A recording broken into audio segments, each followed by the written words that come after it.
This is a quick guide on playing Rider of the Apocalypse as a Frost Death Knight in the War Within Season 1, of course.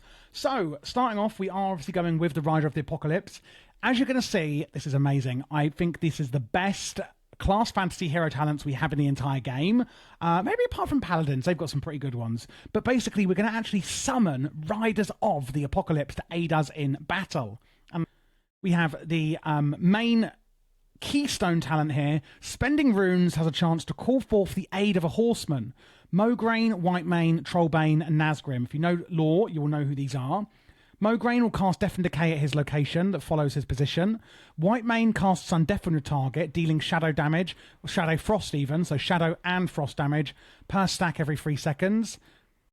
And then Trollbane casts Chains of Ice, slowing our enemies, and Nazgrim will increase our strength.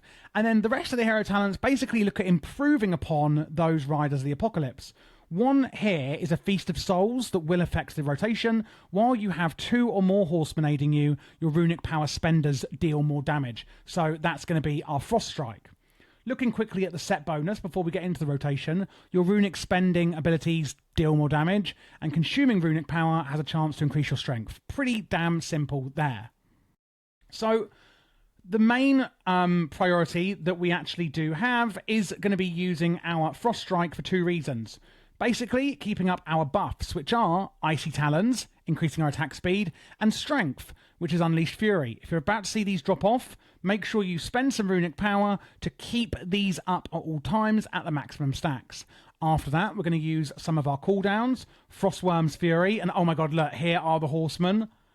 Isn't that insane how cool that is?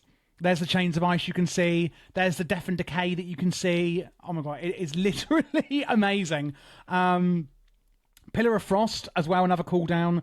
Empower Rune Weapon and Remorseless Winter. Frostworm Fury breathes frost over the battlefield. Pillar of Frost increases your strength. Empower Rune Weapon generates resources for you. And then Remorseless Winter does damage to nearby enemies and slows them. So keep up your buffs with Frost Strike. Use your cooldowns. And then we've got Soul Reaper. Use this when the enemy is at 35% or below health, as it's going to do a dot to them and will explode if they are at that health or below. After that, we're going to use our Frost Strike again, only when we have Feast of Souls up, which I explained before. So we're using it here to keep our buffs up. We're using Frost Strike here to do extra damage, basically. And then we're going to use it here as just a runic power spender so we don't overcap on our runic power. Here, we're going to use Obliterate, which is going to cost runes. When we have this proc, Killing Machine, granted critical strike against Obliterate. So when you see it proc, use it here. Otherwise, use it here just to spend runes. Same as our Howling Blast. Use it whenever you get a proc, which is called Rhyme. Oh, look, there's the Riders of the Apocalypse again.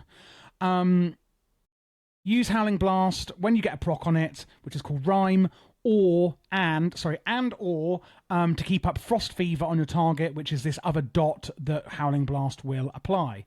So Frost Strike to keep up your buffs, use your cooldowns, use Soul Reaper when they're under 35% health, use Frost Strike when you have this buff here, Feast of Souls, so basically when the horsemen are up, use Obliterate when you get procs, use Frost Strike just to spend runic power, use Howling Blast to keep up Frost Fever and when you get a proc, and then just use Obliterate whenever you can. Lastly, use your Abomination Limb. It's a cooldown, but it's a pretty low priority for us.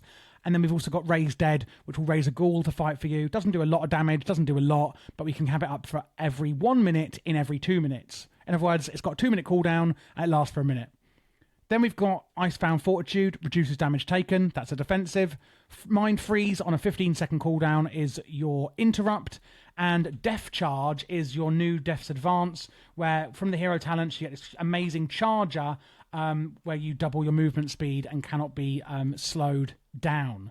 And that really is the main rotation. That is pretty much it for Rider of the Apocalypse. Now, if you were looking for a long version of this guide, check out the pinned comment in the pinned comment where I've put my full-length guide on my dedicated WoW channel. This channel does lots of quick guides for lots of different games, WoW being one of them. So I do have a WoW dedicated channel as well. And again, the full guide is there in the pinned comment. So check out that channel as well if you're interested.